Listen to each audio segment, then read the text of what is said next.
We had a pretty eventful Monday Night Raw, so let's get into it. Before we do, though, make sure to hit that button to subscribe, hit that bell for notifications. Come, follow. I'm trying to post every day here, so come, be a part of it. Also, if you weren't here last time, I don't have a computer, so this is going to be a one-shot video, so no edits, no nothing, no fun graphics here, so just, me and you just having a chat. Anyway, though, pretty good episode of Monday Night Raw today. The biggest thing, of course, was the Battle Royal for the number one contendership to go up against CM Punk at Saturday night's main event. We'll get into that in a bit. Great episode of Monday Night Raw, though. Starts off with the Vision coming out. Actually, no, let me back up for a second. It starts with Adam Pearce in the middle of the ring, talking about what's going to happen with Seth Rollins and his championship belt. We then get interrupted by the Vision, Bronson Reed and Bron Breakker and Paul Heyman. They come out to the ring. Bron Breakker actually has Seth's belt, which looks pretty freaking cool. So can't wait for him to be champion. Bron Breakker, he just, that belt just looks so good on him. Let's do it. So we get the announcement from Adam Pearce that he's stripping Seth Rollins of the belt due to his injury. Apparently he's having shoulder surgery. That seemed like a pretty legit thing that they were talking about. They mentioned it a few times. Actually, Paul Heyman had a really cool promo where he cut a bunch of little puns about him not shouldering up, or I don't remember some of the fun stuff, but there was some really fun little quips there that Paul Heyman did, and it's a fun time. But anyway, stripped Seth Rollins of his belt, mentioned that CM Punk was the number one contender, so he needs to have a match against someone for that belt, and we're going to have a battle royal at the end of the night to see who that opponent will be. Spoiler alert, it's gonna be Jey Uso. But so we have this, they cut a promo. Paul Heyman talks about how when he joined this group, it wasn't for Seth Rollins, it was actually for Bron Breakker. And he did not leave his tribal chief just to come be with Seth freaking Rollins. He did it for the Vision. He did it for Bron Breakker. He did it because he knows that Bron Breakker is a future star. And just like Paul Heyman does, he wanted to hang his coattails off of it. So, pretty fun promo.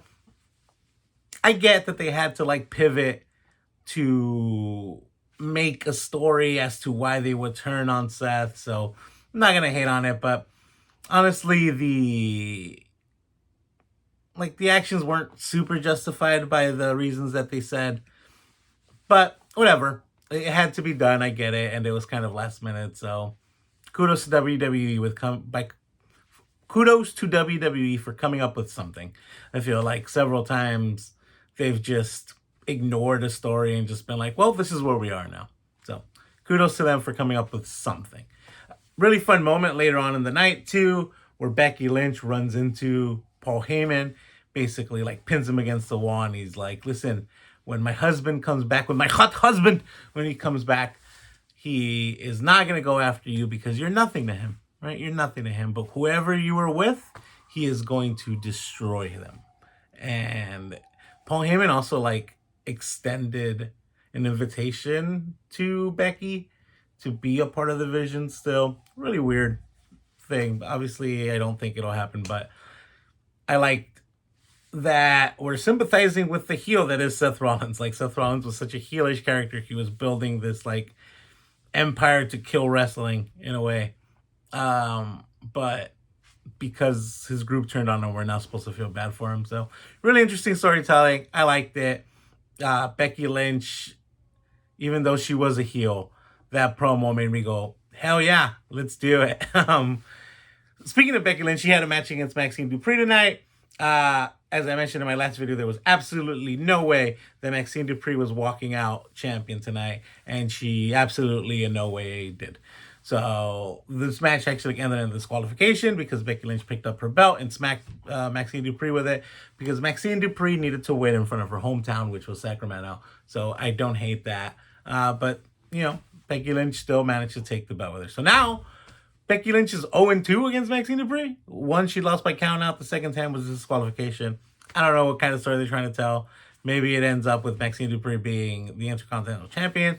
I feel like this is probably gonna end in like maybe like a no DQ type of match, to because Maxxine's gonna be like, I've beat her twice, but I'm not the champion. So maybe that's where it's going. I don't know. I like it. I like what they're doing with Maxxine's character. She has come a very long way, and I'm glad that they're rewarding her for that. Whether or not she comes out champion, this is already a huge step in the right direction. So kudos to them.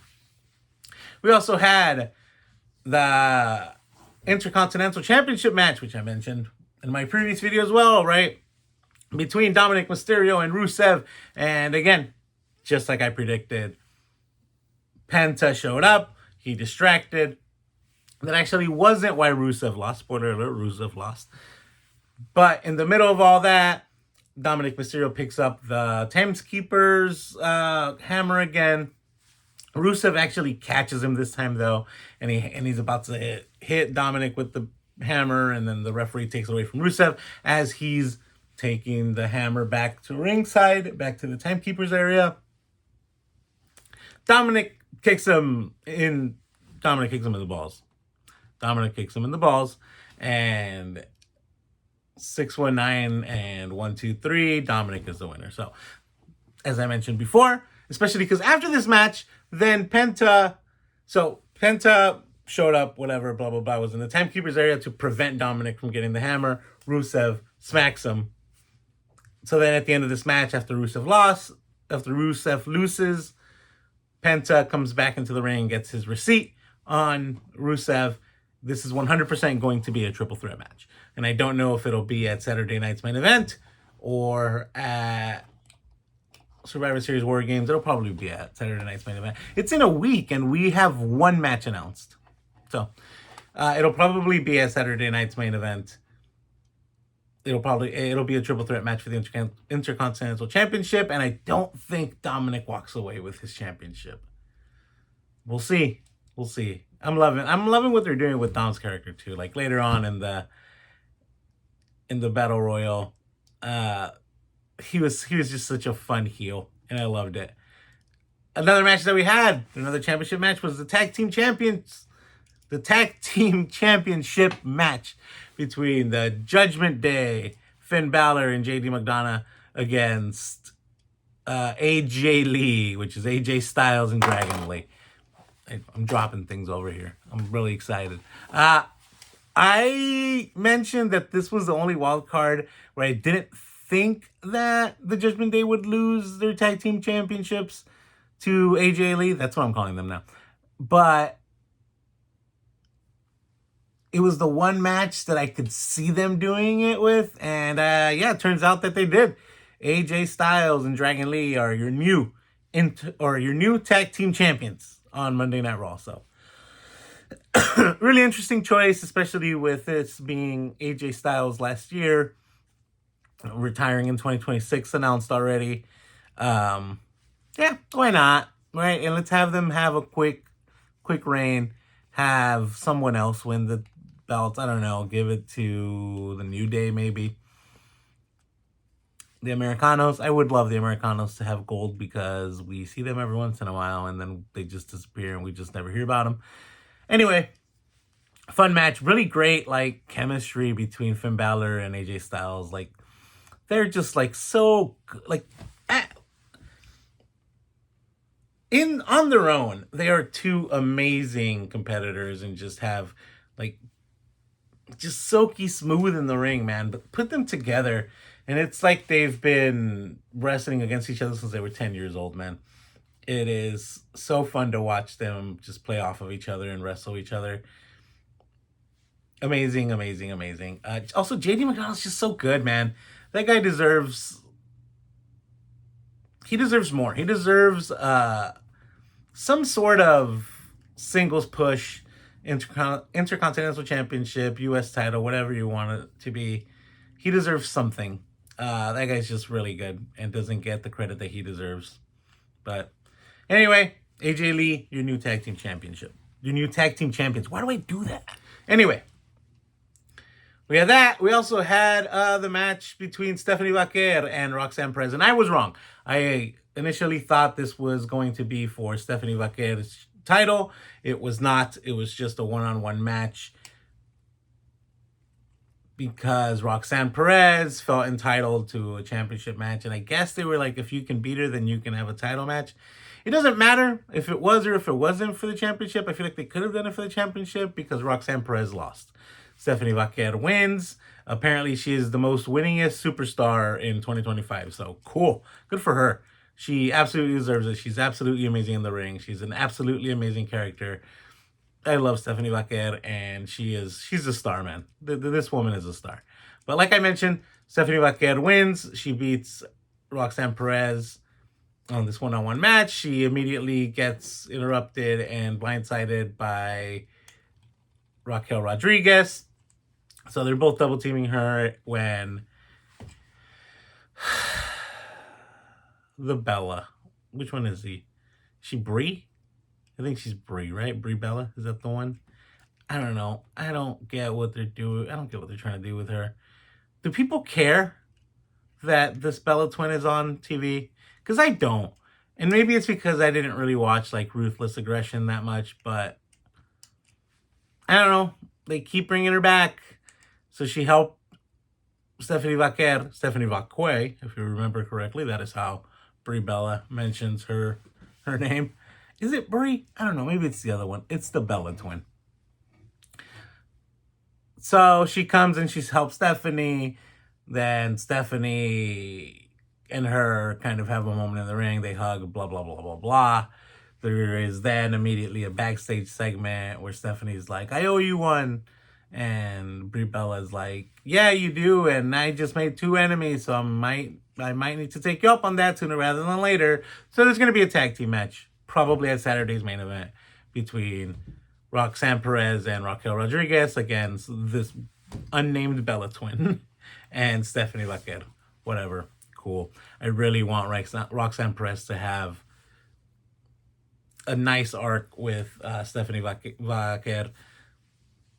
I almost said Stephanie Vaquer just because that's how Brie Bella said it. But anyway, I want her to have a series of matches with Stephanie Vaquer, and I ultimately want her to win the title. So, great. Whatever.